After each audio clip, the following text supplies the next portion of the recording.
What is up, everyone? Welcome to today's episode of Coffee with Hooligans. Let me know how you're doing in the chat. Make sure you hit that like button. More likes, more hooligans.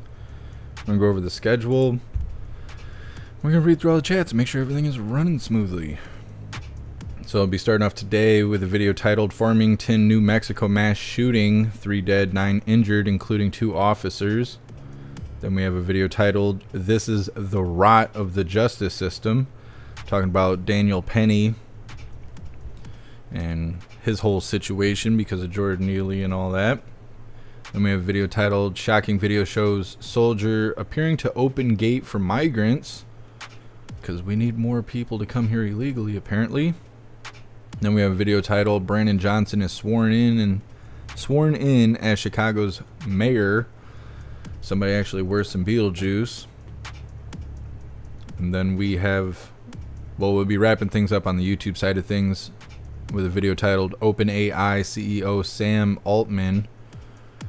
If this technology goes wrong, it can go quite wrong. ChatGPT creators are in front of Congress. I don't know if they still are, but they were earlier today. Congress doesn't understand how Wi-Fi works, so I'm not sure how the conversation about AI goes. They're a little bit misinformed to be talking about AI. Then we have a video for the alternative platforms. CNN admits Durham or whatever report exonerates Trump to a degree, devastating to FBI. Talking about the Russia stuff, which I wasn't supposed to say that word. Hopefully we survive this. All right, let's make sure everything's running smoothly. What's up, everyone, on the Jeff Mac YouTube channel? That hot cocoa I got sucks. It's burning my throat out. I was burning my throat out yesterday. Now it's burning my throat out again. What's up, GQ? What's up, MT Coiner? What's up, Dutton? What's up, Hydrodynamic? What's up, Anthony? What's up, Kelly23? What's up, Happy Freedom, you hooligans? What's up, Time Star? What's up, Snooks? What's up, Sarah? Happy Freedom. What's up, Lefty Lucy? Happy freedom to you, and God bless. What's up, JT3? Alright. What's up, Ghost? How come you don't do the press conferences no more? Because they suck, but we might show it today. People were asking for it yesterday. I hate showing it. I don't know. I tried to cut everything out of the show that was hopium, where people would show up hoping for good things, and then you leave miserable. You're like, why'd I even watch that? Now I feel bad about the country. I feel bad about our way of life. I feel bad about how things are going and the fact that we can't do anything about it unless we're willing to take on a prison sentence. And I cut that all out, and now people don't come watch the show. So I'm starting to feel like I see why people pick sides now. I see why Crowder and Candace Owens and all of them, I see why they grift. I see why they sell dreams and hopes to conservatives, because if you don't, everyone will leave. And that kind of sucks, because I believe in being genuine and providing integrity, just showing the things that matter and cutting out all the fat. But apparently people want fat, so I'm trying to figure it out. We might show this. I have it pulled up. I think it's supposed to start. Oh, actually, I think it's supposed to start like any minute now. I don't know. It breaks me down to even have to watch it at this point. Yeah, it's supposed to be on 3 minutes ago. If you guys want hopium, I guess I'll just have to serve you hopium. I don't know what else to say about it. Let's see. What's up, Farmus? Happy freedom. What's up, Rick? Let's see. What's up, everyone? Jeez, love us. What's up, everyone, on Jeff Mac Live YouTube channel? What's up, Tony? What's up, Toy Mafia? Happy freedom. Over on the secret channel. What's up, everyone, on Twitch? Where's Mr. Beansy Beans been? What's up, Soul For Real? What's up, Grey Wolf? Happy freedom. Uh-oh, what's going on with Kick? No, Kick's running. What's up, everyone, on Kick? What about Odyssey?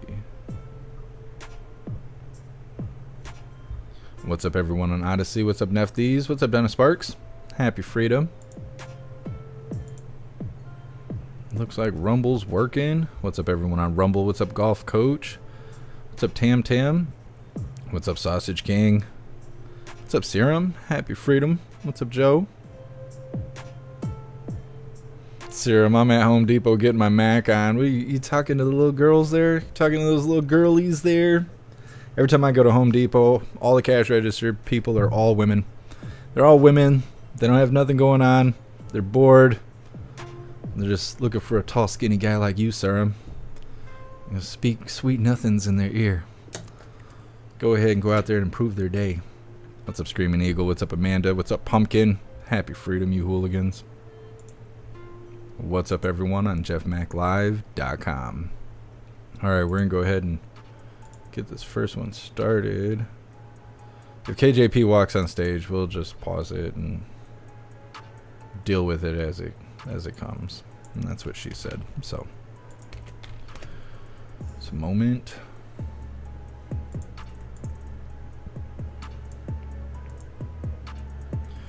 So this first video is titled Farmington, New Mexico Mass Shooting, 3 dead, 9 injured, including 2 officers.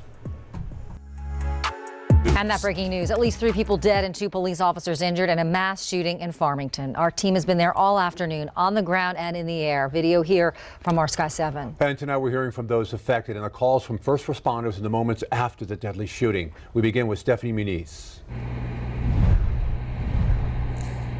Hey, this area has been blocked off nearly all day. You can still see where the police officers are blocking Comanche and Dustin. This crime scene is along all of Dustin. Now you can see this video from Sky 7 that just shows how big the crime scene is. It spans several blocks. Now the blocked off area spans all of these blocks, and according to police, an 18-year-old suspect was shooting at people in this neighborhood. They say this all started around 11 this morning.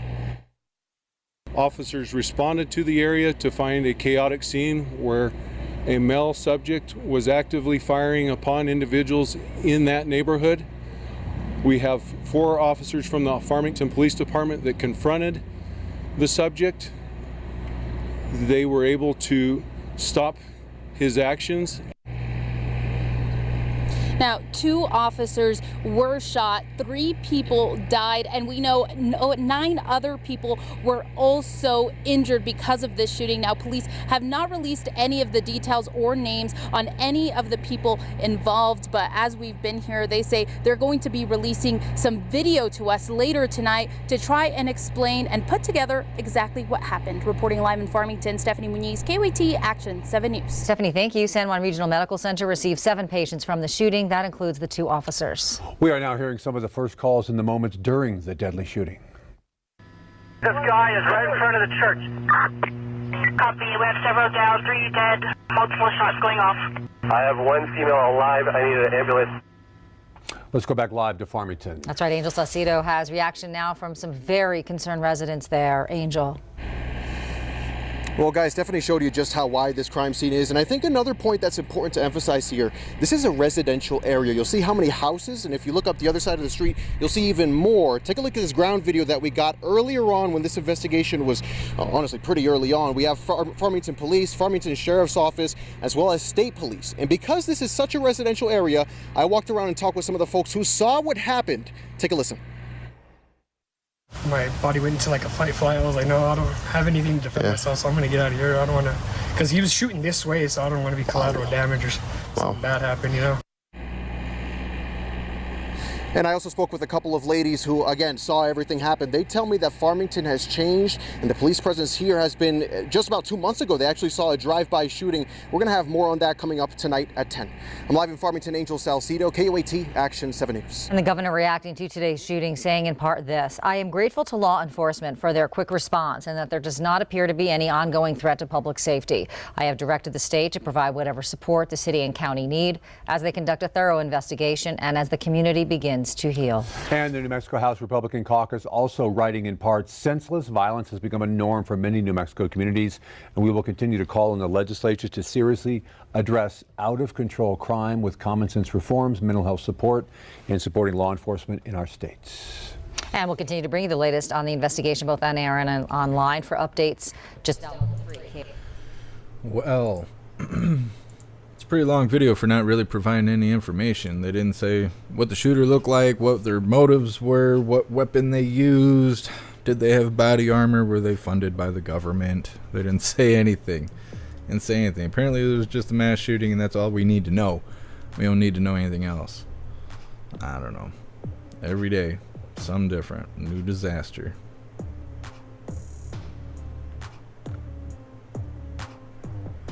Hydrodynamic arm your starfish. I don't know about all that.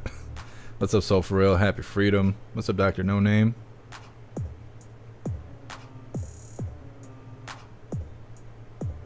Edward. I wouldn't doubt it.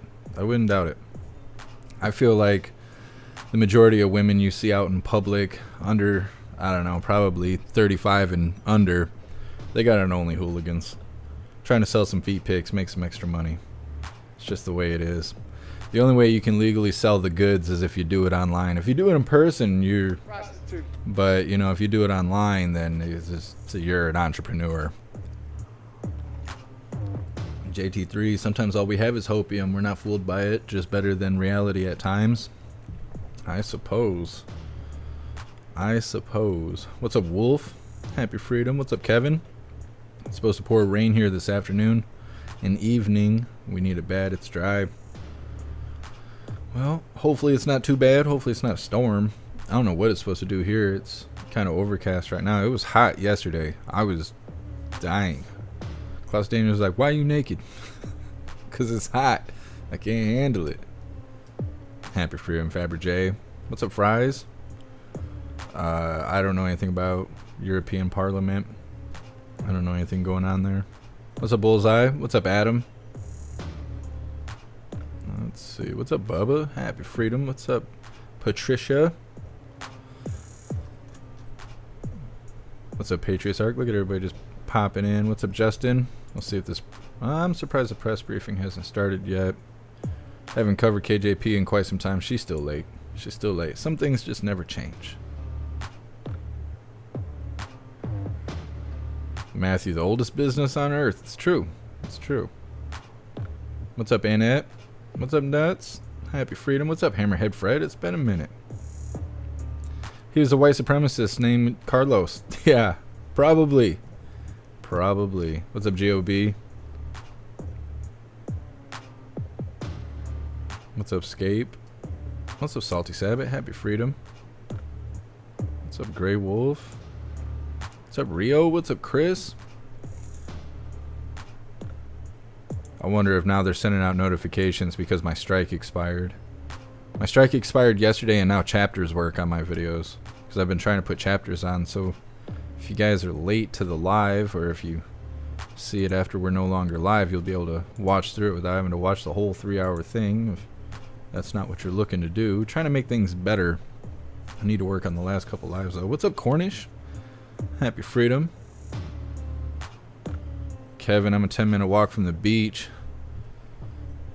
If I get hot this summer, it's not too bad.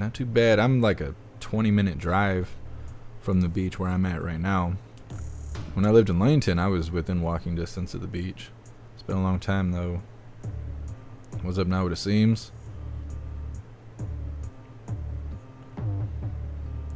It's all false reality.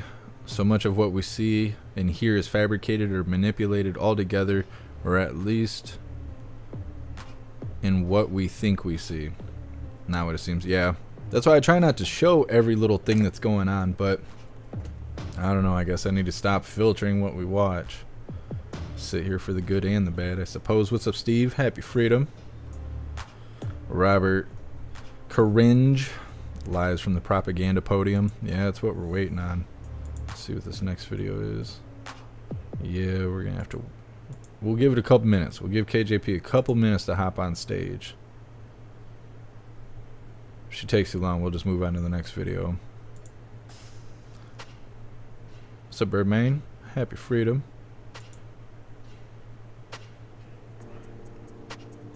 So for real, oh wow, all these pew pew reports lately are just crazy. I feel like they're building up to something. They keep showing all this stuff without really providing too much information. And normally when a shooting happens, Old Man Walter comes out on stage, talks about banning assault weapons and all this stuff, and that hasn't been happening. They've just been talking about these mass shootings, and they're like, oh, whatever. Let's see. Patriots Arc, I'd be watching the gaming stuff, but then I wouldn't be able to play the game. Yeah, I understand. I understand. What's up, Eric? Happy Freedom. I don't know why KJP's being so late. She's 15 minutes late right now.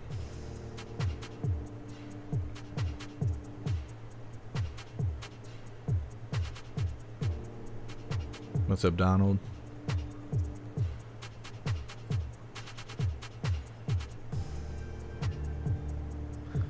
Kennedy. Wait a minute. Hold on. Let me look this up.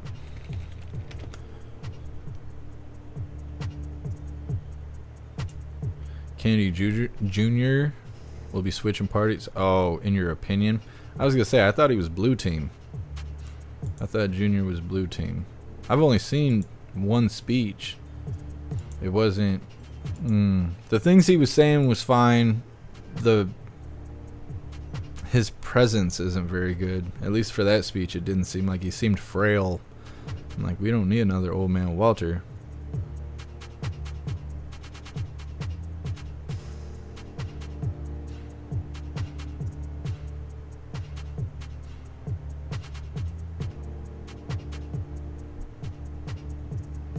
Joe, are you giving instructions over on Rumble? I'm trying to figure out what you're saying. Oh, I see. I see. You're trying to help Snooks out. I see. Well, KJP is taking too long. We're going to move on to this next video. It's titled, This is the Rot of the Justice System. Talking about Daniel Penny. I haven't seen any protesters at all since Daniel Penny turned himself in. I thought we would because they want murder charges. He's getting like manslaughter charges or something like that, and I figured that wasn't good enough for the protesters. But they haven't been out and about. Maybe we'll see them this weekend, I guess. Oh, I appreciate you, JT3. Hydrodynamic KJP is putting on the lizard skin. She's putting on her human skin. What's up, Winning Streak? Happy Freedom.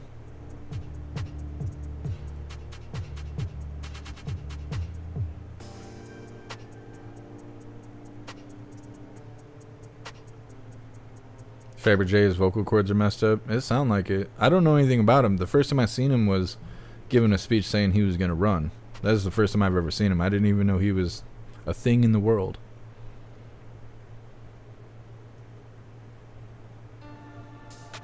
What's up, Miscellaneous Hardware and Chicken? I wonder what Junior thinks about the government schwacking his family. Yeah, see, I don't know. I don't know anything about any of that stuff. Well, I know what happened to Kennedy Sr., if that's what it's called, but I don't know any more than that. Yep, KJP's late. Alright, we're gonna move forward. Like I said, this title of this video is This is the Rot of the Justice System. Dana Lash is a nationally syndicated radio host. So Dana, why do you think a hoity-toity Hollywood PR firm is now in control of this entire Marine chokehold trial? That's really amazing. And Jesse, I think that you hit the nail on the head because this is becoming a story. You know, where was this attention to Jordan Neely when he was getting 44 priors? Where was this attention to Jordan Neely previously when he was known to be homeless and known to be hungry or known to be in need of something? It's really odd to me how all of these people show up to honor the memory of a man whose life they apparently didn't care enough about to show up when he needed them the most. That's the question that I have for all of these people, including this law firm. So you have these policies in New York City. You have prosecutors like Alvin Bragg, Jesse, who create this recidivism. Their restorative justice is part of the rot of the justice system that creates this situation. This individual, Jordan Neely, was apparently well known enough to regular commuters that he had a Reddit thread, and they were warning people on Reddit about the danger this guy posed way before any of this happened. To get mad at someone like Daniel Penny, who, by the way, the New York Post, Jesse, noted that a witness stepped forward, a 66-year-old woman who did not want to be identified. She said that she thanked Daniel Penny for doing what he did because people were afraid. And she said that he sat there and didn't do anything for the longest time until Neely started threatening the lives of other passengers. passengers, and then he felt compelled, along with others, to step up. So we have to ask this question. Why are we not doing anything about the policies that create situations in which people like Daniel Penny feel the need to stand up? Where was this PR firm for all of the victims of Jordan Neely, for the 67-year-old woman who got punched in the face, or the people that he tried to reportedly push onto the train tracks? Where was the PR firm for those people? Where was the PR firm for Jose Alba? Where was the PR firm for Tommy Bailey, Jesse, the man who was killed because he was intervening to save a cop from a homeless man that was stabbing the cop? Where was this PR firm then? They only show up when they can wring some money out of the racial hustle. That's the only time these people show up. They get paid to divide America. It is shameful. Shame on them. And shame on Alvin Bragg, because Bragg's prosecutors let this guy out on a sweetheart deal where he knocks a woman's nose broken, shatters her eye socket, and he gets to go to rehab instead of prison. He checks out of rehab in like 13 days and then exposes himself on the subway to a homeless advocate who says, you know what? This guy on the top 50 list of deranged homeless people is a danger to himself and other people. And what do you know? A week later, this happens, Dana. Yep. One last point, too, Jesse. I want everyone to compare what's happening with this case with Daniel Penny. And look at Kim Gardner, the circuit attorney in St. Louis. She's infamous now, Sourceback prosecutor. Look at her last act of service to my hometown. You have two people who opened fire in daylight at a Cinco de Mayo parade. They're on camera pulling their guns out. They're on camera shooting people. They shot and injured two people. Gardner's not bringing charges against them, Jesse. The same city that charged the McCluskeys for defending themselves, they're not bringing charges against these two because she said evidence doesn't exist. Self-defense is on trial with the Daniel Penny case. End of. It sure is, and that's why donations are flooding in to his defense fund. Thank you so much, Dana. Hey, Sean Hannity here. Hey, click here to subscribe. Well, calling them out. Calling them out. It's true. The only time people are outraged is when there's some sort of racial thing they can try and leverage, try and make some money. I've seen someone mention in the chat Daniel Penny's raised either over or right near $2 million for his defense. We'll see how that goes. I'm kind of surprised that, well, I guess it depends on who they go through. I can't even remember the name of crowdfunding it's called. Because I know when Canadians were doing it, they shut it down and they took the money away. And I wonder if they're going to end up doing that with Daniel Penny. We'll see. Eric, it was a mostly peaceful chokehold. Yeah, something like that. Something like that. I don't know if the protesters don't care. I'm kind of surprised that anybody else does. I'm kind of surprised that Fox News is even covering it. But maybe there'll be an explosion of people caring now that they're trying to make money off of it. What's up, Nuclear? What's up? And add dirty money, cha-ching. Yeah, that's what they're working on. What's up, Dana? What's up, Bombay Man? Tom Starr, Daniel Penny did the right thing. I like that woman that Fox had on was like direct. She was like screaming in the mic. She was deadening it. Let's see. Press briefing still not on. KJP's taking forever. What's up, Lusk? Yeah, she meant what she was saying. She was distorting the mic and all of that. I like that Jesse, whatever his name is, he's just standing there like dead behind the eyes, just smiling at her as she's like screaming into the camera. It's awesome.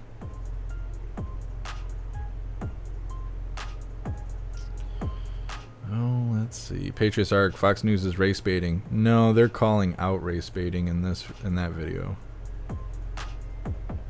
Robert got over 2 million doll hairs and donations for Penny already. Yeah.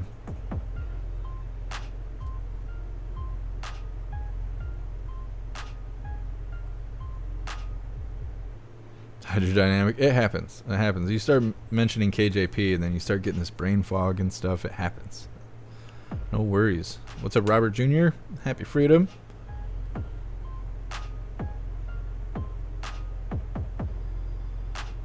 Kevin, do you think Michael Jackson looks like he did in the Thriller video by now? I'm not sure. How long has it been since he kicked the bucket? It's been a minute. I barely even remembered. I was like going through some stuff and then he kicked the bucket and I was like, Well,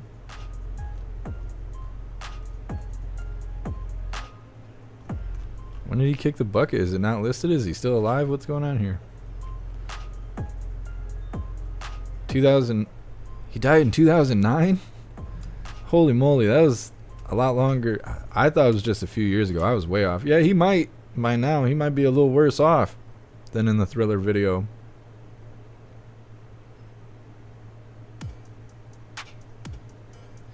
Donald, just more proof the Democrats are pro-criminal. It's true. It's true. Thank you so much, Joy, for continuing the membership program. You're officially a hooligan. I appreciate you. Thank you. Oh, Gary, that's what I was thinking of, is the GoFundMe. Yeah, that's what I was thinking. So I'm pretty sure when the Canadians were doing the convoy stuff, they were using GoFundMe, and then they shut all their donations down and kept all their money and stuff. I don't know if they ever got that worked out. They were also closing their bank accounts and stuff because of that.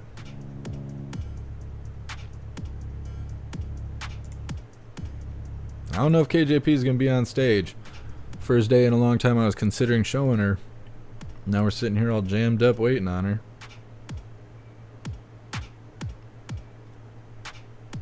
What's up, Gabby? Happy freedom. Lusk, Michael Jackson is Nancy Pelosi. Yeah, she's the crypt keeper.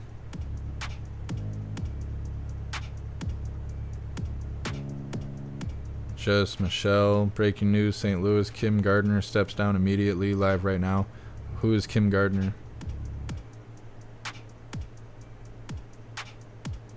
Kevin, I can't listen to her or Old Man Walter. Yeah, I don't know. People say they want to see it, so I need to consider it. It was a nice little break without her, though. Waiting on her, hoping for answers that never come, hoping that she calls on Simon, but it never happens. Waiting every day to see if Peter shows up, and then waiting some more to see if she actually calls on Peter. What's up here, Juicer?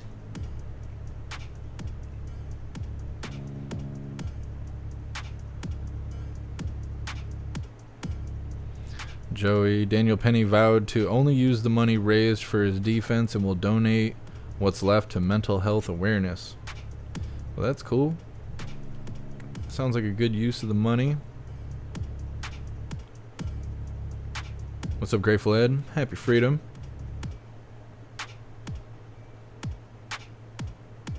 What's up, Glenn? Yeah, there's lots of people coming through the southern border. They talk mostly about Venezuelans, but there's people from China.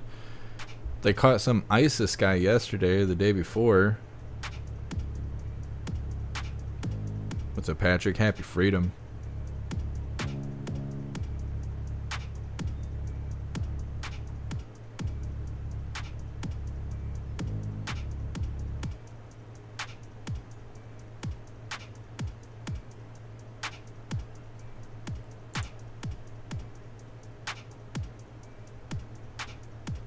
Tom Star, she's changing Old Man Walter's diaper. She might be on diaper duty today. Grey Wolf, Penny's a hero. Some people feel that way. What's up, Peyton? Especially on the subway. I wouldn't want to be trapped in a small space with somebody acting crazy. It takes everything I have to behave myself when I'm out in public. Because everybody looks like they want to get punched in the face. And I can't stand that. They're just talking crazy, letting their kids talk crazy, just invading people's personal space, breaking stuff, destroying stuff that doesn't belong to them. Just ignorant. Everywhere I go is just ignorant people. It's like, man, I'd love to just punch these people in the face, punch their kid in the face. Straighten them right out. We got to make punches in the face great again. People weren't... See, this is what happens when you take spanking away. You can't spank your kids. They grow up to be Antifa. That's how it goes. I cannot stand seeing so many disrespectful people in the world. It takes everything I have to behave myself when I'm out in public. I couldn't imagine being in a subway car and having some homeless crackhead come around talking crazy, throwing trash, saying, you know, he's willing to die and all this other stuff. No, you got worse than a chokehold. If it was me, you guys are lucky. You're lucky you had the veteran there. You had a hooligan there, he'd be sitting there with broken teeth and stuff. Can't handle it. I don't know. And then the way the laws are being enforced, they want you to just take it. Just take it. Don't fight back. You'll be like Daniel Penn. You'll be like Derek Chavez. You're just going to get crucified on trial. Nope, just take it. Just let the homeless person beat you up and have his way with you, and then call you a racist after he's done using you up. Take it. Go home. Tell your kids about it with a smile. What's up, Livid Review? Happy freedom. I don't know. I'm not built like that. I'm not built like that. I think people should fight back and don't get caught. That's like, I just don't know what else to say. Like, at this point, you can't even really worry about, you can't be concerned with obeying laws. Yeah, just try and survive every day. Just try and survive. That's where we're at. The laws aren't going to protect you. That's hardcore, Eric. I can't even say that out loud, but that's hardcore. Faber J. That's why I left society last year. My mailbox is 3.5 miles away. Yeah, I got to drive 65 miles to go to my P.O. box.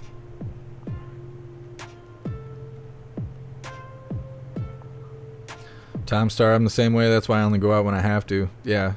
I don't even know last time I went outside. It was Sunday or Saturday to get groceries. I don't know. I hate going outside. There's people out there and they suck. They suck. They don't have to. They choose to. Ain't nothing I can do about it.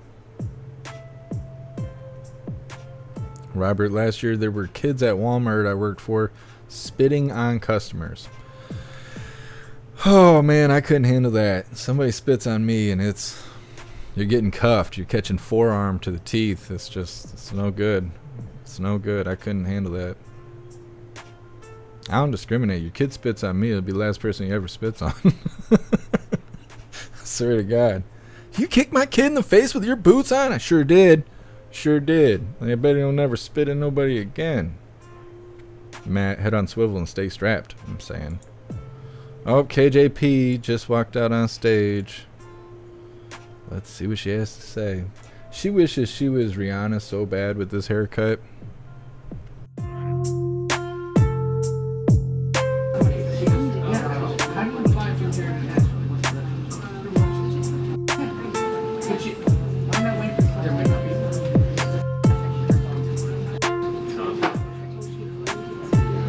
She just stepped out on stage. I just rewound it a little bit so we didn't miss anything.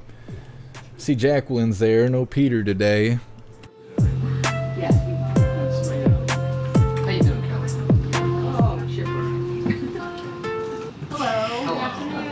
Good afternoon, everybody. Happy Monday. Okay, I'm just going to get... Is it Tuesday? Holy cow. Happy Tuesday. Oh, my gosh. Time is... All right, it's Tuesday. Tom is time. Everybody. Okay, we're just going to get straight to... Wise words from KJP. We're going to do a trip preview for the President's upcoming ACONUS trip. The Admiral's here to do that preview, so I'm just going to invite him straight away. How y'all doing today? I knew it. I knew it. I knew I'd show this stuff and we'd be listening to Kirby for 40 minutes. I'm going to get some coffee. I'll be right back. G7. Since the President took office, revitalizing our alliances and partnerships and reestablishing America's leadership around the world has been one of his top priorities. Thanks in no small part to his hard work during the G7, you will see that our allies and partners are more united than ever. Over the last 15 months, the G7 has stood in solidarity with Ukraine following Russia's invasion, rallying the world to support Ukraine and cutting Putin off from the key technologies and financing around the globe. That solidarity with Ukraine is even stronger now than it was last year, and you'll see concrete action to further isolate Russia and weaken its ability to wage its brutal war. And of course, this display of unity will extend to other key economic and security issues as well. G7 leaders will demonstrate that we share a common approach to the challenges posed by the PRC, an approach that is grounded in common values. And we will also rally the world. We will also rally around the need for bold action to accelerate the clean energy transition, including by making President Biden's economic agenda a blueprint for G7 action to address the climate crisis and create good jobs. Finally, we will present an affirmative agenda to take further action to support developing countries around the world. That means we're going to showcase how we are scaling President Biden and the G7's flagship infrastructure initiative, the Partnership for Global Infrastructure and Investment, otherwise called PGII, which has attracted major investors to better respond to the global demand for high-quality infrastructure financing. And we will reaffirm our commitment to help institutions like the World Bank evolve, so that they can more effectively address global challenges that directly affect its core mission of poverty reduction, including climate change. Now, the President will also have an opportunity to meet with Prime Minister Kishida on the margins, where they will discuss ways to further strengthen our mutual security, economic, multilateral cooperation, and of course, look for ways to continue to improve our alliance with Japan.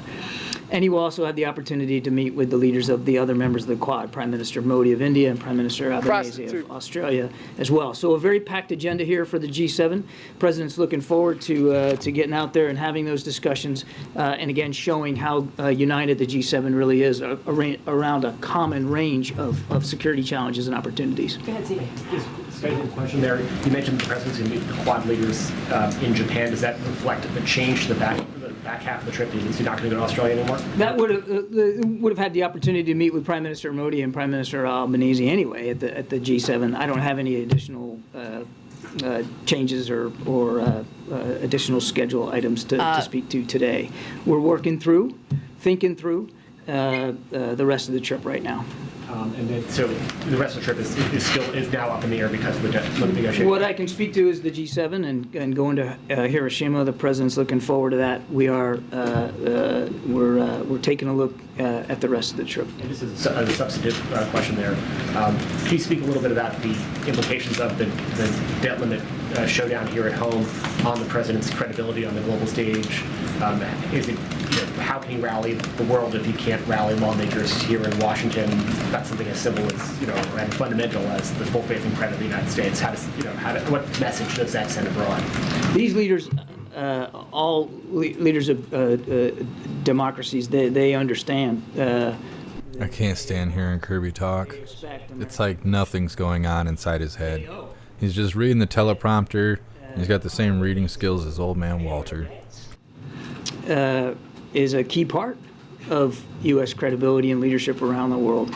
And so they understand that the President also has to focus on making sure that we don't default and on having these conversations with congressional leaders, and he'll be able to do that and have his team do that while we're at the G7. But these leaders of all around the world understand how important American credibility and leadership is, and that's why they understand how important it is that the President stay on top of this issue. We wouldn't even be having this discussion about the effect of the debt ceiling debate on the trip if Congress would do its job and raise the debt ceiling the way they've always done. Admiral, typically when you do a trip preview, you talk about all the planned stops, and there were other stops, Papua New Guinea and Australia, that have been announced. You did not do that. Is the President calling Prime Minister Albanese? Is he doing something that would perhaps lead to a change in the itinerary? Should we anticipate that? It's difficult for me to tell you exactly what to anticipate at this point, Kelly. As I said, we're reevaluating the rest of the trip right now. I can speak to Hiroshima. I can speak to the G7. We're evaluating the rest of the trip. And as you might expect, should there be changes made or need to be made to the rest of the trip, we will absolutely make proper notification.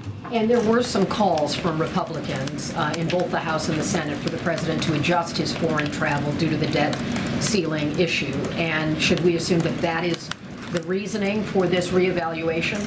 No, you should assume that, first of all, we're going to the G7. Shouldn't be making assumptions. It's an important forum for a lot of important issues that I just detailed. And given where we are right now, it's also incredibly prudent and responsible for the President to take a look at the rest of the trip and evaluate whether it makes sense going forward. Again, when we have something to speak to, we certainly will. But the President of the United States can do both things. He can travel overseas and manage our foreign policy and our defense policy and look after our national security commitments in an important region like the Indo-Pacific. I don't know why, but it just popped in my head. He kind of resembles Gargamel from the Smurfs. Raise the debt ceiling, avoid default, so that the United States' credibility here at home and overseas is preserved.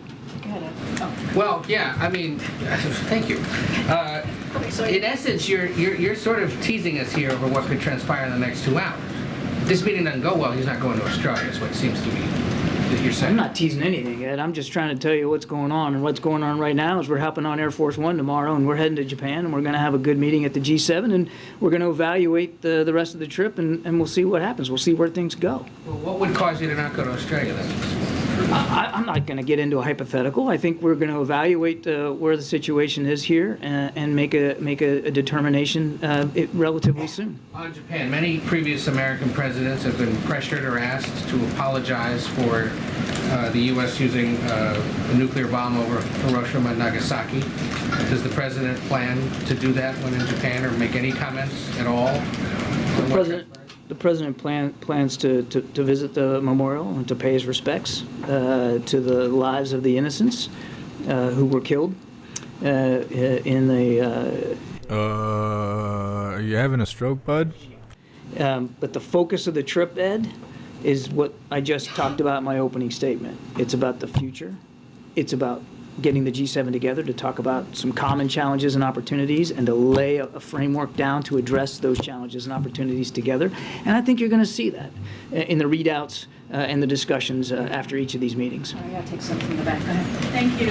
On Africa, Kirby, good to see you. The president has explicitly acknowledged Africa's role in the world and in accomplishing and facing global challenges. And I've heard you say several times already this week that the leaders of the G7 will be talking about some initiative about how to work with other regions to face global challenges. Could you speak a little bit more about that and Africa's role, where leaders' minds will be focused and what they'll interrogate further on this trip? Thanks. I talked about that a little bit in the opening statement when I talked about the PGII, the Partnership for Global Infrastructure and Investment, as a practical and useful and, quite frankly, more effective alternative to some of the infrastructure and investment programs that other nations have been trying to sell on the continent.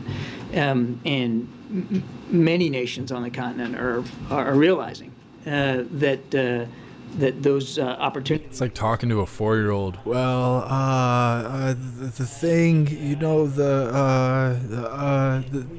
thing, over there. Yeah. Yeah. Already seen millions. It's killing me right now. Millions of dollars of investment through PGII into some of these lower and middle income countries on the continent and beyond. And so we're looking forward to advancing that here at the G7. Go ahead, Nadia. The next G7. Hi, John. I want to ask you about Lebanon. Does the administration support the French judge's decision to issue an arrest warrant against the head of central bank, Mr. Riyad Salameh? Since the administration always wanted transparency in Lebanon and they always pushed for anti-corruption laws and regulations. That's really for the French to speak to. Yeah, but do you support this? We support. Do you support the decision that they're holding him accountable? The head of the central bank who's been accused of corruption, and you've been calling for Lebanon to fight corruption. Now they're indicting him. Why can't you support that decision? It is a French decision to speak to. Look, of course, all around the world, we speak out against corruption and try to hold leaders accountable as best we can. I think that goes without saying. But in this particular case, I'm going to have to point you to the French authorities. This is for them to speak to. Good job. Thanks. Hey, John. So you said a few moments ago that the president can do two things at once. He can do foreign policy, he can do domestic policy. You guys have said repeatedly before that the president can be president anywhere. So why then would he cancel part of his trip? I didn't say he was canceling part of his trip. No, but you said you're reevaluating. I said we're reevaluating, but we've made, there's not been a cancellation as yet, but that could happen. We'll see where it goes. I think, to get to, the gist of your question is, the president often has to make tough decisions about how and where he's going to spend his time. And as I think we've also made clear, Karine has made clear a gazillion times up here, how seriously the president takes this priority about defaulting on the national debt and what that says about the United States, not just here at home, but around the world, and how that can affect our own international reputation. Because there's countries like Russia and China that would love nothing more than for us to default. So they can point the finger and say, you see, the United States is not a stable, reliable partner. So that is a high priority, as it should be for the president. So look, we're going to reevaluate here the rest of the week after the G7, and we'll see where it goes. But if the trip gets truncated or changed or modified in any way, it should be nothing more than a statement of the president putting his priorities where he believes they need to be. And again, I want to say, we wouldn't have to have this conversation. I wouldn't have to answer these questions if Congress just did the right thing. Well, and to that point, though, you guys have been building up this trip, the Papua New Guinea, the historical significance. Thank you so much, Sam, for gifting 5 memberships over on YouTube. I appreciate you. Thank you. If you hooligans claim those free memberships, make sure you thank Sam. That stuff is not free. Of the trip. What message would that send to the region and about the United States' commitment to leadership in the Indo-Pacific? I think I answered that question before. Again, I don't want to get ahead of where we are, but modifying an overseas trip to deal with this particular issue, an issue which is central to our international standing around the world, that's the message, that we understand how important it is that the United States not only say we are, but prove we are a reliable, stable, strong partner for our allies and partners around the world. And that stems from, and the President understands this, it stems from the reliability of our ability to pay our debts. Go ahead, Raquel. Thank you so much, Karine. Hi, John. Hey, Karen. So what's going to be President Biden's message to the G7 leaders who are worried about the possibility of unprecedented default in the United States? And also another topic discussed here in DC today, do you anticipate they will discuss artificial intelligence and also the ChatGPT during the meetings there? And how can the U.S. work with other countries on this matter? So on your first question, the President's message to the G7 will continue to be, as I said to Jeremy, that the United States is a strong, reliable partner, and that he's working hard to get the debt ceiling raised, as it should be, because he understands the importance of that to our international reputation and our credibility, and that they don't need to worry about that part of it. And look, as I said in my opening statement, and it wasn't just some accidental line I threw in there. Since day one, the President has focused on revitalizing our vast alliances and our network of partnerships. No other nation in the world enjoys that network the way the United States does, and the President has put an awful lot of personal capital into revitalizing those partnerships. And just look. You mean like backdoor deals with his backdoor? Thank you so much, Edward, for gifting 5 memberships over on YouTube. I appreciate you, Edward. Thank you. For Ukraine. That needs to continue. Ukraine will be on the agenda, of course. So that will be the President's message. Now, as for AI and the chat function, I can't, I don't know if that's specific. What is he talking about? But you can expect that as in the course of the discussions that they will be having, that these leaders will have a chance to talk about science and technology and the importance of appropriate behavior in that space. Okay, couple more. Go ahead, Ukraine, just very quickly follow up. Okay. Running out of time. Go ahead. Thanks, Karine. Reuters has reporting showing that the G7 countries are set to discuss concern about China's use of economic coercion in its dealings abroad, and that's going to be part of the larger joint statement that will be released in Japan. Wondering if you can confirm that. The PRC and managing that competition with them, as well as dealing with the full scope of challenges that the PRC presents in the Indo-Pacific region, will absolutely be on the agenda for the G7. And as I said in my opening statement, I think you can expect to hear at the end of those discussions that all the G7 leaders are of a common mind about how to deal with the challenges that the PRC presents. I won't get ahead of what's going to be said after those discussions, but it absolutely will be on the agenda, and I absolutely think you'll see at the end of it that the G7s are all like-minded. G7 nations are all like-minded. So economic coercion specifically will be a part of it? I think they're going to talk about the broad scope of coercive activities by the PRC, and economics is certainly a part of that. Yes, that will be part of the discussion, but so will be the security coercion that we see coming out of the PRC, whether it's in the East China Sea, whether it's in Taiwan Strait or the South China Sea. All that will be discussed. Thanks. John, I want to ask you about a developing story. We're just now hearing reports about an American convoy in Nigeria coming under attack. What can you tell us about it? Don't know a whole lot. I just got informed about that here before coming on out to talk to y'all. It does look like a U.S. convoy vehicles was attacked. What I can tell you is that no U.S. citizens were involved, and therefore there were no U.S. citizens hurt. But we are aware of some casualties, perhaps even some killed But I don't want to get too far ahead of where we are right now. It just happened, and the State Department's looking into this. Go ahead. Given the number of questions you've taken on the debt limit here as it relates to the G7, how much do you expect that issue to kind of cast a shadow over these conversations? I mean, do you expect the president to answer questions about the process and the fallout and what may happen if with G7 leaders? Look, I'm not going to speak for other G7 leaders and what they may or may not want to ask the president, but we do not expect that this will, to use your phrase, overshadow the G7. There's an awful lot on the agenda. I just walked you through it. These are several full days of discussions about real meaningful issues to our national security and to that of our G7 partners. I do not expect that this is going to dominate the discussion. Go ahead, JJ.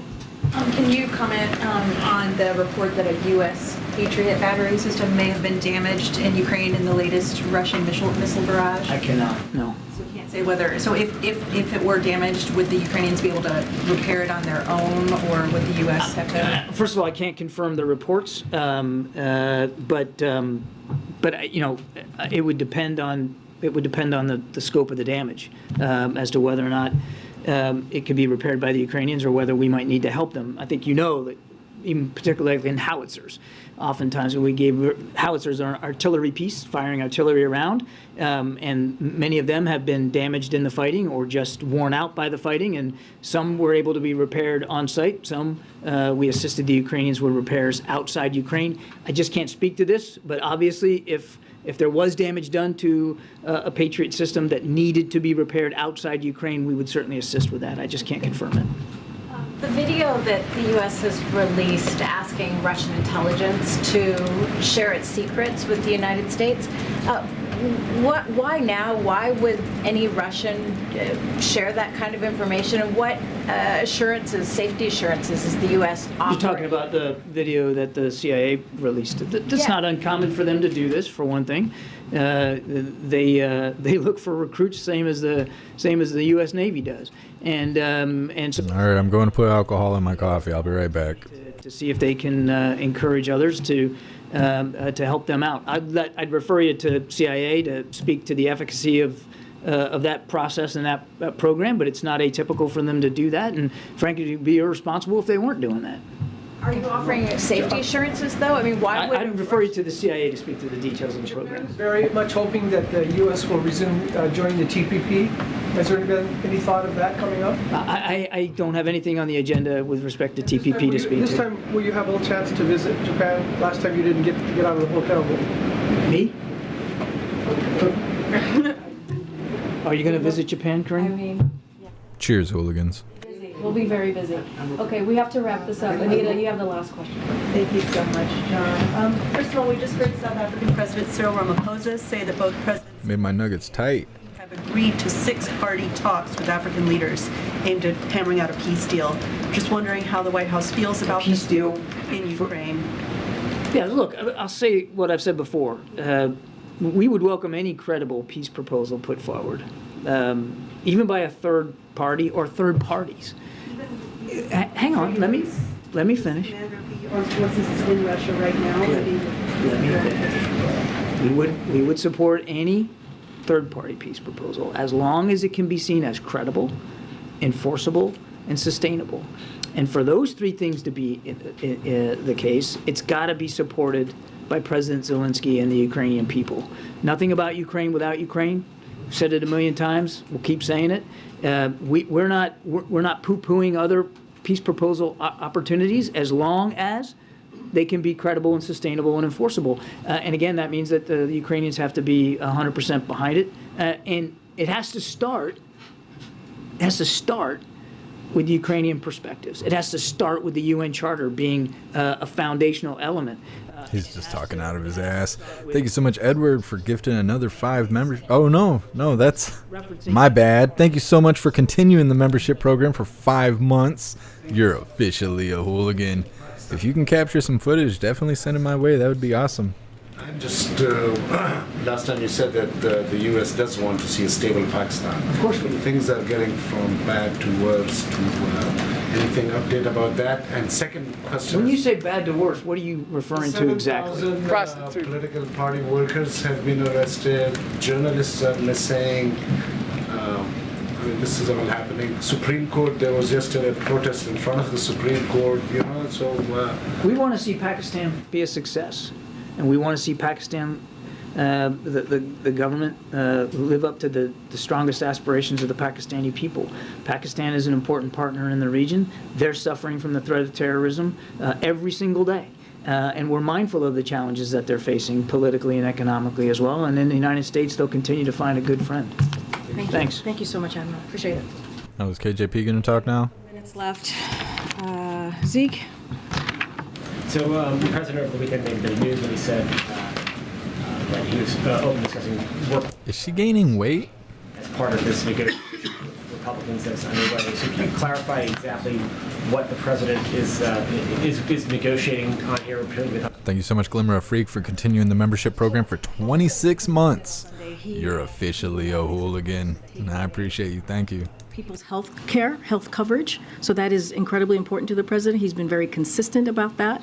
As we've been having conversations with Republicans, or kind of the back and forth with Republicans as it relates to health coverage. And look, MAGA Republicans have been attacking, as you know, Affordable Care Act. That's been for many years now. They've tried over and over again to get rid of the Affordable Care Act and trying to take away health care from hardworking families. And again, 4 years now. And so clearly they haven't given up. And so that's what the president was speaking to. The bill, as you all know, threatens. She's pregnant? Or are you guys trolling me? 21 million Americans. So she does got that like softness that women get when they first become pregnant. He's going to continue to fight. Iowa State, new body kit model. Nice. Americans and American families to make sure that they have that health care, and that's what he was specifically speaking to. The president, though, is willing to discuss work requirements when it comes to TANF, but not for Medicaid or SNAP. Is that's what we're talking about here? So look, when you think about the work requirements, that's something he voted for back in the 1990s. So it's been around for some time. Clearly, their program already have work requirements and still have that because of the law today. So just want to make that really clear. What we're talking about is making sure that something that the president has been pretty consistent about for these past several months is continuing to fight for health care coverage. And something goes down to this because, you know, what you're discussing right now is negotiating with congressional Republicans that they want done in order to raise the debt limit by this deadline at the first of the next month. So how are you not negotiating about the debt limit if you're negotiating about something that's contingent on them agreeing to raise the debt limit? I hear you. We are right now having a conversation, negotiating on the budget. That's what the president has been very clear about. We want to go back to regular order and talk about appropriations. That's what we've been very clear that the debt limit needs to be taken care of. Congress needs to do their constitutional duty. And if you think about it, MAGA Republicans have laid out how they see the vision for the American people when it speaks to the budget, right? And so we've been very clear about that 22% cut that they want to do to health care. Just talked about the 21 million Americans, right? The cut that they want to do to veterans. All of those things are conversations that his team and the teams of the four congressional leaders, they've been having for the past couple of days on the budget, on how we move forward with the budget. Okay. Thanks, Karine. Vice President Harris was not in the room last week when the president met with McCarthy and congressional leaders, but she will be there today. Can you tell us why she's part of this meeting and the role she's playing, and whether or not she's going to step in over the next couple of days when the president's traveling overseas, take on a bigger role in his absence? So, look, the vice president, this is not about the president's trip to Asia. So just want to be very clear. This is, and I said this last week, she has been a partner in this. She has been consulted multiple times on the budget, on preventing default. This is something that the president clearly respects her view. And for this meeting, he wants to. You guys are trying to figure out how she got pregnant. She owed, Hunter a little money. She had to pay up somehow. Accidents happen, He wants her input in this. She had to pay off that Parmesan debt. But will she step in while he is overseas and do meetings? Like, what might she be doing now while he's the vice president is a close advisor. She's a partner to the president. That has been consistent the last 2 years. That's what you're going to continue to see. And she's been part of this process throughout throughout these conversations about the budget, about not defaulting. So that is not going to change. And as I've said, as my colleague just said moments ago, the president could be president anywhere. He can do the work of the American people abroad, and certainly he does it every day here when we're in the White House. So that's not going to change. As we know, every president has said this before this president, he can be a president everywhere. Go ahead, Joey. Yeah, thank you.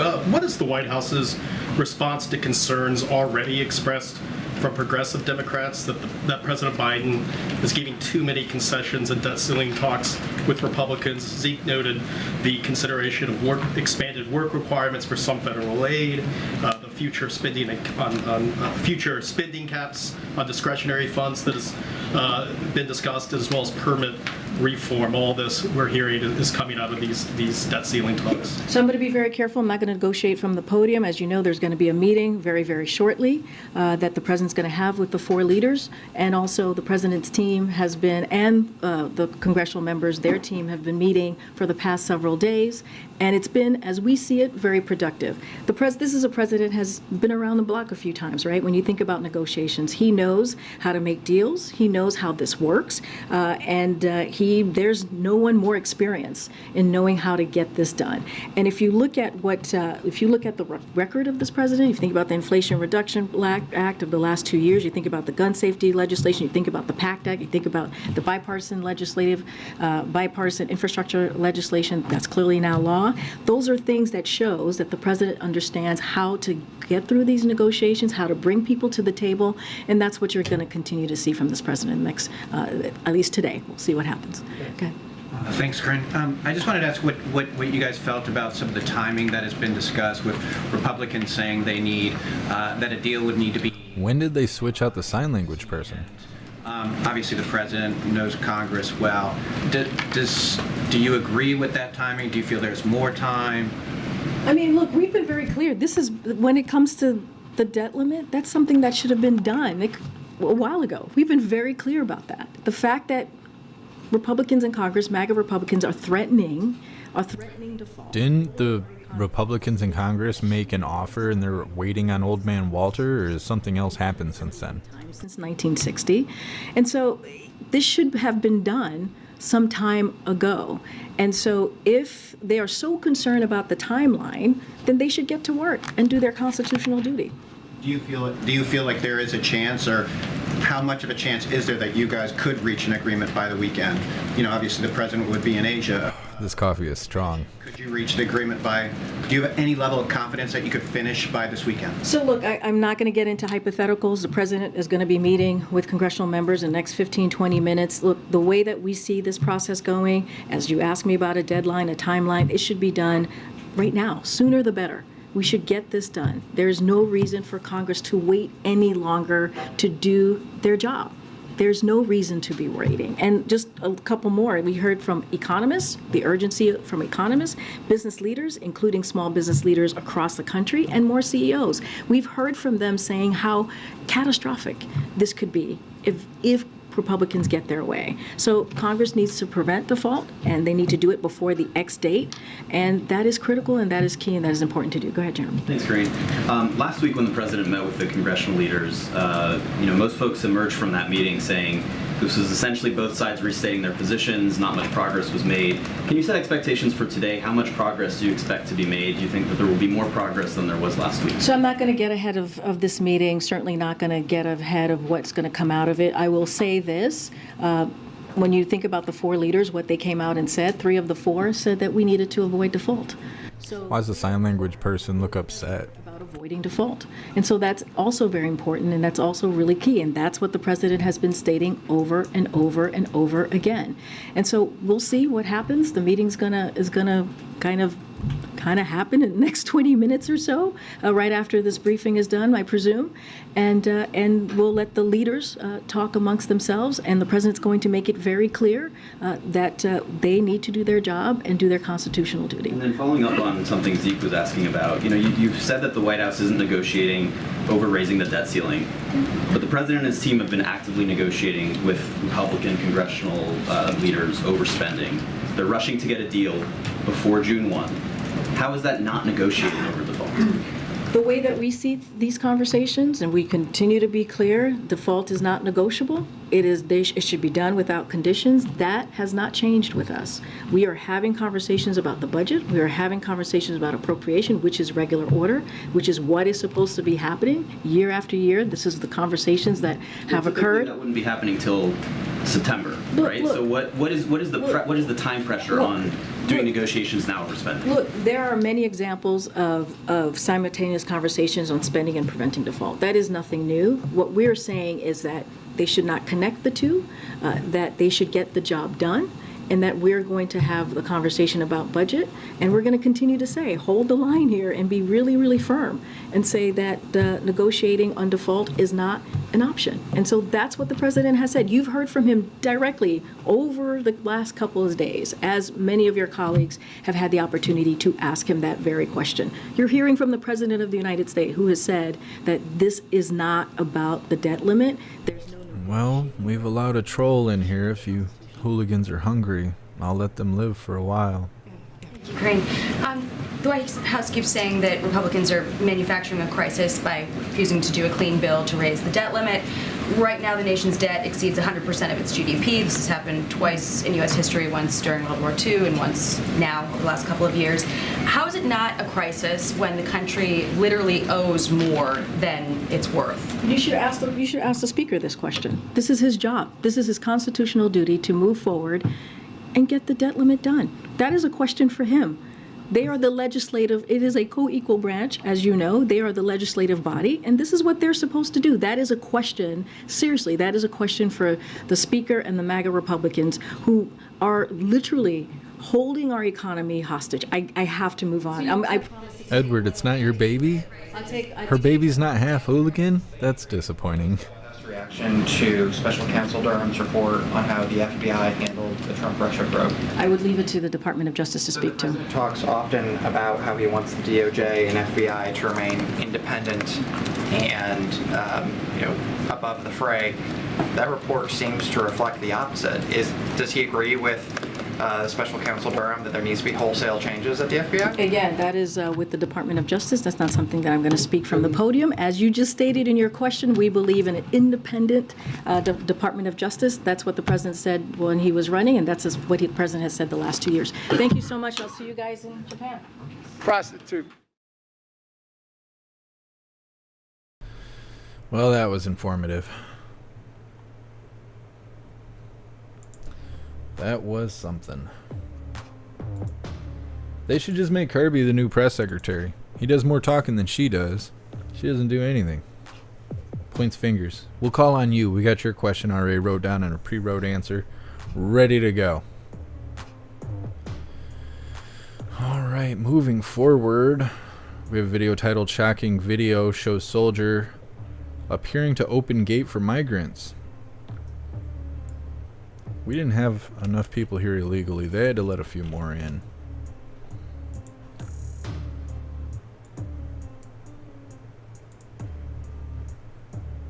I'm gonna read through chat really quick and then we'll get this video started. Yeah, Donald, Peter wasn't there today.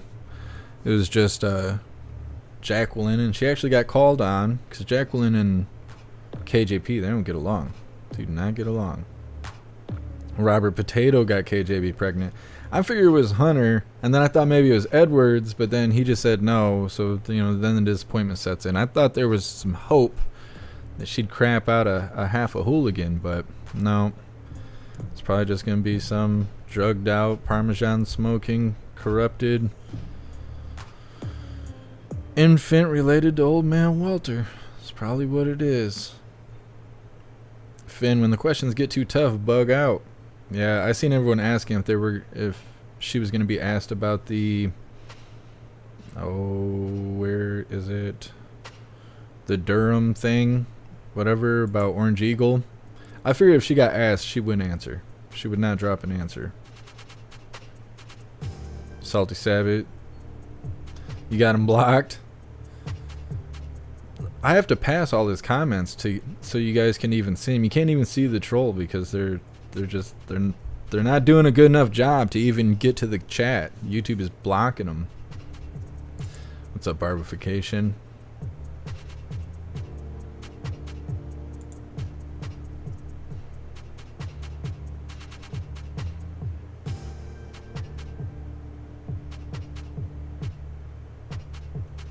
Hydrodynamics. She's going to be half hooligan. Yep. That's how she's going to try to appeal to everybody. She's like, I swear it's a half hooligan. No. Takes one to know one, and that is not one. Just dangle a little, you just sprinkle a little parm on its head. Starts looking like Tickle Me Elmo. Nuclear trolls taste funny. They do. I think he ran off. Scurried away. I could tell when I seen the username pop up. Because people don't realize I have a list that auto-generates when people subscribe to the channel and stuff. You have to subscribe in order to get into the chat. So I can see the trolls before they even make it in. And I just sit here and wait. I just wait. Yeah, I think they ran off. They weren't doing a good job. They were not doing a good job. Let's see. Eric, I block all the trolls. Yeah. I let them hang out for a little bit so everybody can get their fill, and then I ban them. I mean, you got to think how sad and pathetic your life is, where you go to a chat, you think you disagree with everyone, or you have intentions of disagreeing with everyone. You subscribe. You hang out for 60 seconds hearing these people that you just totally don't agree with, to hop in the chat and start talking crap thinking you're going to hurt everyone's feelings, but everybody's feelings here have been numbed by alcohol abuse. And so you're just firing off at the face, and then you got 200 hungry hooligans just going in on you, just taking chunks out of you, just beating you to death. Like, terrible, right? And then after we're all done using you up, you're loose. You know, you're exhausted from this railing you've been just getting just pounded so hard, and then I ban you from the chat. What kind of person wants to live a life like that? I just don't understand. You just leave all broken, beat up, holes are all loose and gaped out. I don't know. I don't know why they do it. They love it though. They come back for it all the time. Thank God I run so many channels. They can go hit all the channels up and they can get that treatment over and over again. They take more abuse than KJP's face. It's good stuff. It's good stuff. We'll go ahead and show this next video. It's titled Shocking Video Shows Soldier Appearing to Open Gate for Migrants. Let's bring in Congressman Tony Gonzalez. He's a member of the House Homeland Security Committee. Congressman, good morning to you. Good morning. Good morning. Thank you for having me. Listen, we want to share with you, we know you've got some video, but we want to share with you something that our correspondent Bill Malutian tweeted out yesterday. First up, new security video from a contact in Eagle Pass, Texas shows a large group of migrants crossing illegally onto private property this morning. Crossings have been down big in Texas the last few days, but are expected to rise again as cartels and smugglers figure out the post-Title 42 border. And then it continues. I asked the Texas National Guard if this is one of their soldiers who opens the gate for the group of migrants. They tell me she is not a Texas soldier and is not a Texas Army National Guard. I'm told she is a Title 10 soldier from the Missouri Army National Guard under orders from the federal government and working with Border Patrol. So a lot of people, Congressman, were saying, who exactly is opening that gate for that large mass of migrants? And as it turns out, it's somebody who's doing it at the direction of the federal government. Yeah, that's the frustration we have along the border, and I thank Fox and I thank Bill Malutian and Griff Jenkins for giving us the images, because the images tell the story. When you see a guardsman open up a gate and let people in, the border's not secure, and that's the frustration we have. Is, you know, imagine in Texas we have grocery stores called H-E-B. Imagine you go to the grocery store, you pick a number to wait for the deli, your number's 4, but yet these people are cutting in line. And so what about the people that are doing it the right way? What about the Americans that came over the right way, that live along the border following the rules, and yet you have people that just break the rules every single day? It's wrong on all ends, and we're very frustrated, but we're also, we can't stop fighting. We can't say it's okay. That's what I'm hearing too. Everyone's going, it's not that bad. You look at those images, that's what not that bad looks like. Yeah, 10,000 every day last Monday, same number on Tuesday, same number on Wednesday, and we continuously hear that those numbers are high and that many of the shelters down there in South Texas are overflowing and there's not enough room. That's why they're having to ship them to other cities. What are you seeing? I know you have this video from El Paso. Yeah, no, I traveled to El Paso on Friday to the Central Processing Center, and I've been there many times, and I'd never seen it in this porous a condition. That place can house 1,000 people. It was housing 3,000. And in one cell in particular that could house a little over 100 people were over 700. They were all single adult males. I spoke with one individual. He told me he had been in there for 18 days. Legally, you can't hold someone for more than 72 hours. What I wanted to show is, if you look at those images, you should be furious. You should be, your blood should boil, and you should get upset with what is happening. Also last week, no one seems to talk about it, but there was a migrant child that died in HHS custody. So these are things that can't be normal. I've been pushing back against it. A lot of us continue to push back here in the House, but we can't stop until we push Biden to make the changes that need to happen, which is essentially enforce the laws that are already on the books. That's what we're asking for. So should single males be able to get in? I mean, what is their explanation for getting in? I don't like my government. What are they saying to be even get to the point where they're in America? Yeah, it's the cartel controls everything, as you'll know. What has to happen is we have to surge immigration judges to the border, and these folks need to get their cases heard in days. And if they don't qualify for asylum, we send them back to their country of origin. You do that for a month, and this goes away. And then you send those immigration judges to the cities that have been hit the hardest. That's how you solve the crisis. All right, Congressman, you're doing great work on this. We appreciate it. Don't stop. Thank you. Thank you. Thank you. I'm Steve Doocy. I'm Brian Kilmeade. And I mean, oh yeah, bringing the people who aren't supposed to be here. What was Title 42 even for? What was it even for? They're just going to keep letting people in here. Then they're housing them in these centers. You know that smell is complex in there. You see that small room with all those people standing there? Would they even tell them? Line up, we're going to take video of you guys. Just stand there. It's like carbon copies of all the same people. It's all males, between 25 and 35 it looked like. You kind of don't drop the soap. Who knows? It's probably terrible in there. Cinderella, he's a rhino. Yeah, I don't even know who that guy is. Lindsay, military-age men. The recruitment and we're screwed. Could be. It's ridiculous because he says it's cartels. Cartels control everything. They're the ones pushing everyone here. They're the ones training everyone to know what to say to get through the border and stuff like that. Nobody's doing anything. Congress is aware of it, but nobody's doing anything. I don't know. It's not good. Tree herders, stop paying taxes. If we all stopped paying taxes at once, we might survive this. But if people just do it one by one, they'll just take us all out. Yukon file exempt. I've heard of people filing exempt for a while and then having it catch up to them, and then they owe $90,000 and stuff. I worry about that. John Costello, line up, guys. You're the future of this country. That's what it looks like. They're trying to replace all of us.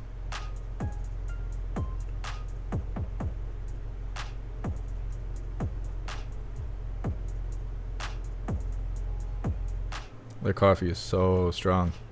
I think Apple Crown is better than Vanilla Crown. At least it's better in coffee. What's up, Joe?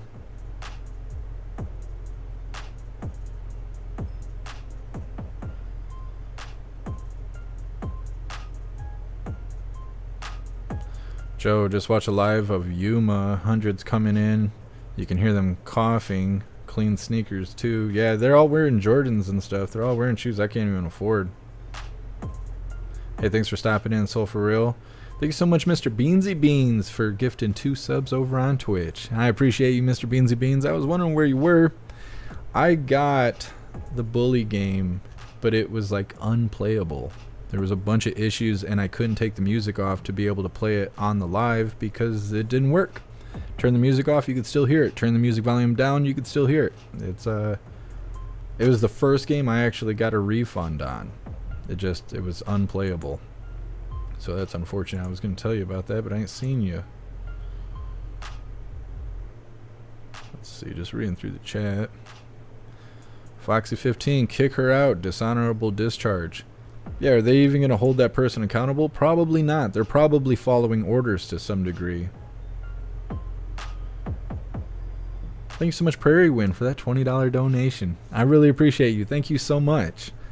Let's see. not sure how to gift a membership. Oh, if you click on the money symbol icon in the chat, I guess it's under membership gifting, but I don't know a whole lot about it. You'd have to ask Snooks. I don't think IB4 is here. Ask Sam if he's still in the chat. But I appreciate you. Thank you so much. Yukon, they can't put us all in jail. It's true. But we need unity.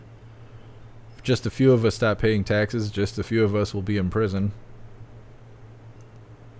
What's up, Mo B? Happy freedom. Thanks for being here. Alright, let's see. Next, we have a video titled Brandon Johnson is sworn in as Chicago's mayor. Now, I guess he's worse than Beetlejuice. I guess time will tell. He's super soft. I think he used to be a teacher, and he used to talk about, like, not giving out bad grades because it hurts their feelings. I don't know. We're not preparing kids to live in this harsh world we live in. They're going to get out in the workforce and be like, what do you mean I got to work for 30 hours, 40 hours? I already see people saying that stuff, but it's going to be rough. Quality of life is going to go down. It's inevitable with how soft everyone is. We need a little bit more get over it thrown out into the community. Once again, this is titled Brandon Johnson is sworn in as Chicago's new mayor. Office of Mayor of the City of Chicago. According to the best of my ability. According to the best of my ability. Sir, you are installed. Love you, brother. You take care of it, brother. God be with you.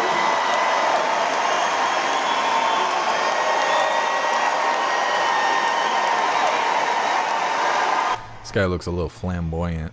All of us in this room have the ability to take action, to be the courageous men and women who came before us. And that means right now, we get to write the story of our children's and our grandchildren's futures.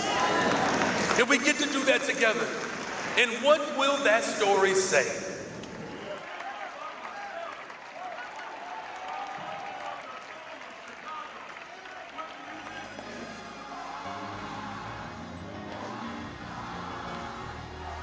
I don't know, something about him just reminds me of Fetterman. For some reason, I don't really know why. He's got some Fetterman-esque to him. I don't know, we will see. Hydrodynamic, I would move to the moon before Chicago. Yeah, other than the people who have grown up in Chicago, I don't know why anybody would want to move to Chicago. You want strict weed laws, you want strict gun laws, you want high crime, you want unfair treatment. You want to live in a place where no one cares about you? Like, I don't know what the appeal is. Navy Pier ain't that great. I've been there like 6 times. It ain't that great. I wouldn't want to live in Chicago.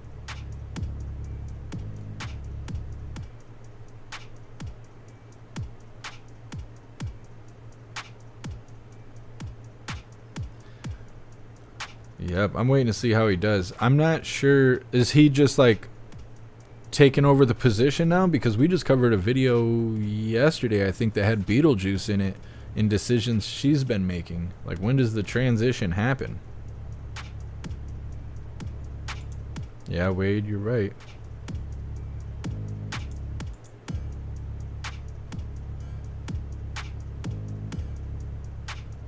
Donald, good luck, Chicago. Yeah, what else? What more can we say? John Costello is an extreme socialist and wants to get rid of cops. I've lived here my entire life, but if things get worse, you got yourself a new roommate. Awesome. Yeah, I can't imagine Chicago without police. I already feel like they don't do enough, but I don't live there, so I don't know the situation specifically. But I know it ain't gonna do better without police. I don't think there's any place in the country that would do better without police. Witchy 12, that was her last day, I believe. Yeah, that's what I was wondering. Yeah, without police, all we have is eye for an eye, and there's always a bigger fish. So, I don't know. It wouldn't be good. It wouldn't be good.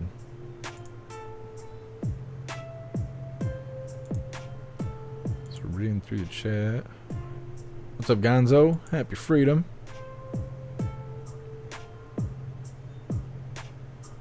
Jeb, it's not PC to talk about their transition. Yeah, you're right. If I say too much, I'll get banned on YouTube. I wish YouTube wasn't so soft. I hate that. I wish the community guidelines would ease up. I don't think that'll ever happen, though. Alright, so this final video for the YouTube side of things, we are going to talk about the Durham report thing, but we can't talk about it on YouTube because you can't talk about Trump on YouTube because it's against community guidelines, and if I get another strike, I'm going to rip out the little bit of hair I have left. So, this last one we're going to cover on the YouTube side of things is titled OpenAI CEO Sam Somebody. If this technology goes wrong, it can go quite wrong. OpenAI is who made ChatGPT. They also just came out with some plugins and stuff. I think it was yesterday, but I don't know a whole lot about the plugins yet. They were in front of Congress earlier today. I don't know if they still are, but they were there for hours talking about ChatGPT with Congress that doesn't even know how Wi-Fi works. So I imagine this was really informative. This is just a short clip of it. I alluded in my opening remarks to the jobs issue, the economic effects on employment. I think you have said, in fact, and I'm going to quote, development of superhuman machine intelligence is probably the greatest threat to the continued existence of humanity, end quote. You may have had in mind the effect on jobs, which is really my biggest nightmare in the long term. Let me ask you what your biggest nightmare is and whether you share that concern. Like with all technological revolutions, I expect there to be significant impact on jobs, but exactly what that impact looks like is very difficult to predict. If we went back to the other side of a previous technological revolution, talking about the jobs that exist on the other side, you know, you can go back and read books of this. It's what people said at the time. It's difficult. I believe that there will be far greater jobs on the other side of this, and that the jobs of today will get better. I think it's important.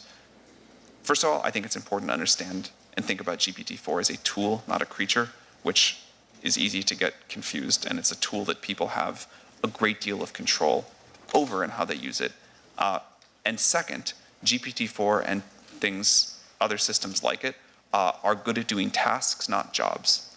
And so you see already people that are using GPT-4 to do their job much more efficiently by helping them with tasks. Now, GPT-4 will, I think, entirely automate away some jobs, and it will create new ones that we believe will be much better. This happens, again, my understanding of the history of technology is one long technological revolution, not a bunch of different ones put together. But this has been continually happening. As our quality of life raises and as machines and tools that we create can help us live better lives, the bar raises for what we do, and our human ability and what we spend our time going after goes after more ambitious, more satisfying projects. So there will be an impact on jobs. We try to be very clear about that, and I think it will require partnership between the industry and government, but mostly action by government to figure out how we want to mitigate that. But I'm very optimistic about how great the jobs of the future will be. Thank you. Let me ask Ms. Montgomery and Professor Marcus for your reaction to those questions as well. Ms. Montgomery? On the jobs point, yeah, I mean, well, it's a hugely important question, and it's one that we've been talking about for a really long time at IBM. You know, we do believe that AI, and we've said it for a long time, is going to change every job. New jobs will be created, many more jobs will be transformed, and some jobs will transition away. I'm a personal example of a job that didn't exist when I joined IBM, and I have a team of AI governance professionals who are in new roles that we created, you know, as early as 3 years ago. I mean, they're new and they're growing.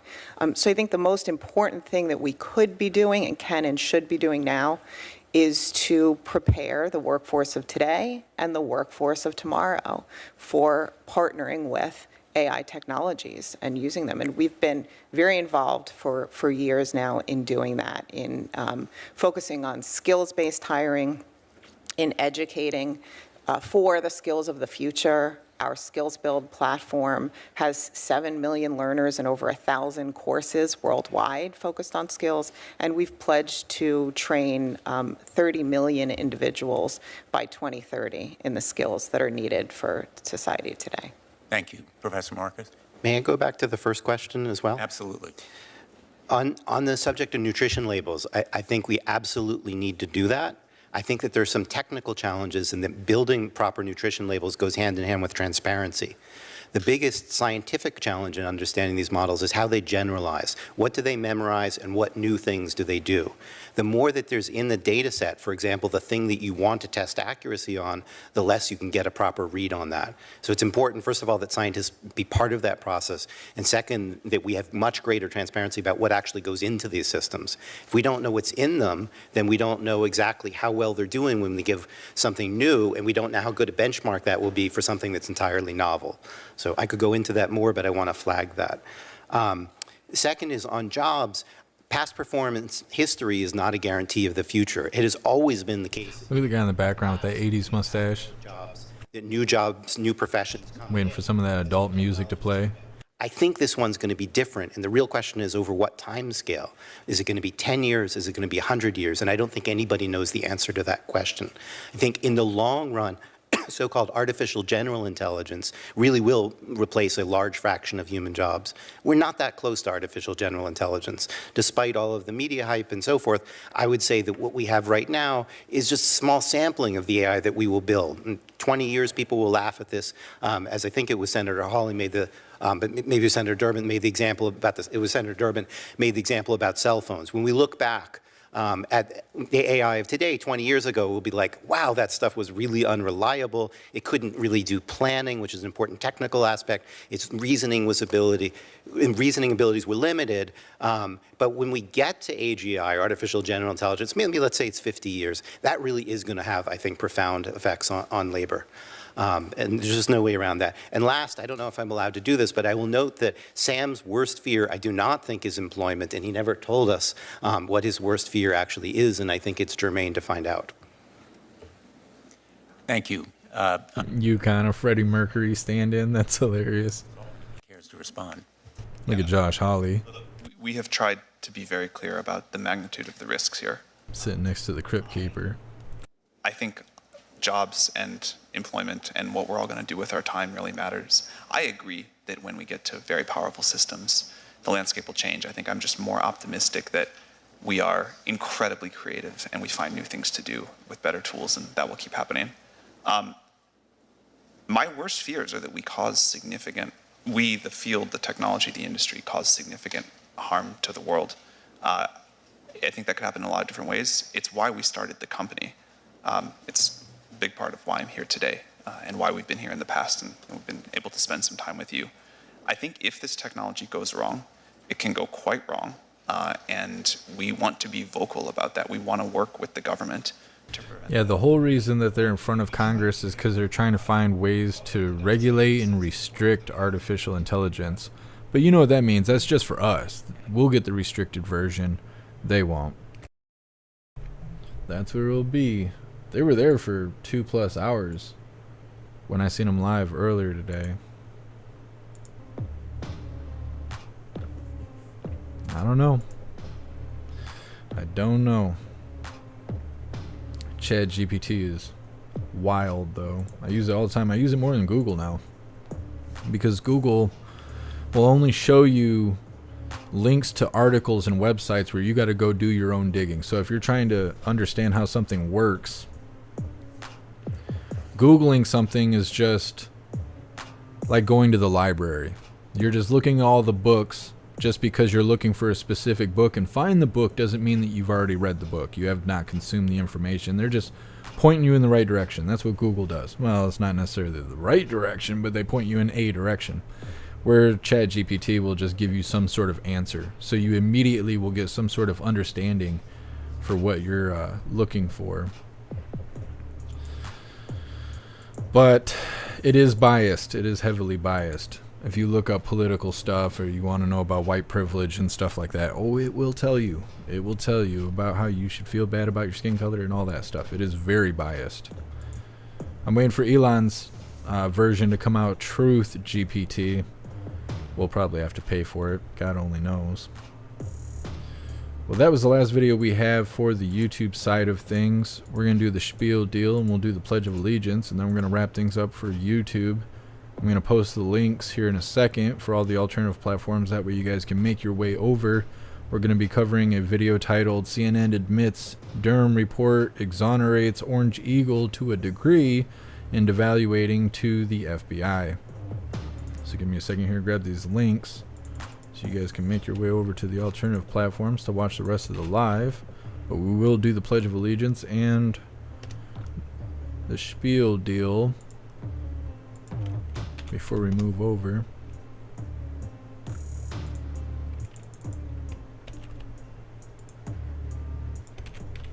Leonardo, I'm waiting for Trump GPT. That'd be something. I don't know, I'm kind of disappointed with Truth Social. I mean, it runs smoothly and everything, although I can't go live there, which I wish I could. But it is so much like Twitter. I wish he would have, I don't know, put his own spin on it instead of just kind of making a purple version of Twitter. Alright, I think we're good. Okay, so I put the, oh, actually I need one more link that I'm looking for.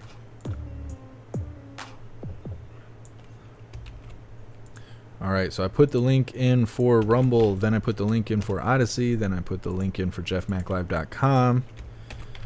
Here's the link to the link tree where you can access all the platforms. If you're not sure where you want to go, you can try them all out to see where you're most comfortable. You can also make donations, join membership programs, and all that stuff from the link tree. Here, let me tell you about it. Boom. When you get a second, please go to the link tree. Everything is listed there, so go find the link for Gilded. Gilded is free and currently the best way to receive notifications for when and where we go live every time we go live. There's a news board on Gilded to keep you up to date with everything going on around the world, and there's a ton of hooligans in there to hang out with all day, every day. So definitely go join Gilded. Also on the link tree, you can find links to the merch store if you'd like to grab some merch. We have shirts, hoodies, stickers, and coffee mugs. Everything is displayed in black and white or white and black, but if you find something you like, just click on that item to see all the different colors that item comes in. Also on the link tree, you can find links to PayPal, Cash App, Venmo, Stripe, Zelle, Buy Me a Coffee, and Locals if you would like to support what I do. There's also a link to the Amazon wish list if you would like to send me stuff. It's really easy to use. Anything you purchase directly from the wish list will be sent straight to me without having to send emails, find addresses, or do any tedious stuff like that. It's really simple. And then finally, we have links to the membership programs. We have memberships for YouTube, Gilded, Discord, Odyssey, Rumble, and Twitch. And then at the top there, you can see we have memberships over on jeffmaclive.com. That link will give you a free week membership. No strings attached, no credit card required or anything like that. It's just a free week of access to our restricted area. You'll have access to your own profile. For our private social media area, you'll have access to the live streaming area with the built-in chat. And you'll also have access to our advanced messaging system where you have the ability to text, call, video call, group text, group call, group video call, and the ability to upload any kind of media that's ever existed. So if you want to upload your new mixtape and want to upload some MP3s, you can go ahead and do that. If you want to upload pictures of your dog, you can do that. If you have a whole slideshow of your dog in funny outfits, you could upload that. If you have access to documents that you think is important to the hooligans to understand something going on in the federal government, you have the ability to upload that, because on jeffmaclive.com it is the freest place on the internet, so definitely go check that out. Alright, hooligans, we're going to do the Pledge of Allegiance, then we're going to wrap up things on YouTube and continue on with this last video over on the alternative platforms. Alright, hooligans, please join me for the Pledge of Allegiance. I pledge allegiance to the flag of the United States of America and to the republic for which it stands, one nation, under God, indivisible, with liberty and justice for all. Oh, let's see. All right. I will see all of you hooligans over on the alternative platforms. Just a moment.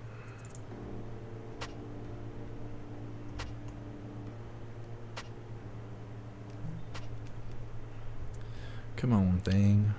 Do the thing.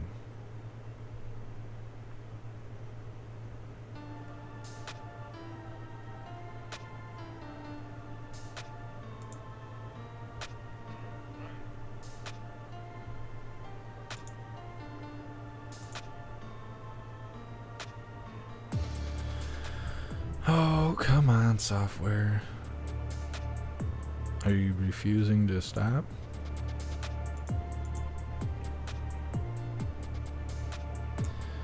Come on, thing. This is why I stopped doing this, is because I can't stand going through this part. There's no simple way to end the live on YouTube. And sometimes my software acts funny and then it wants to end everything. Wants to end all the lives.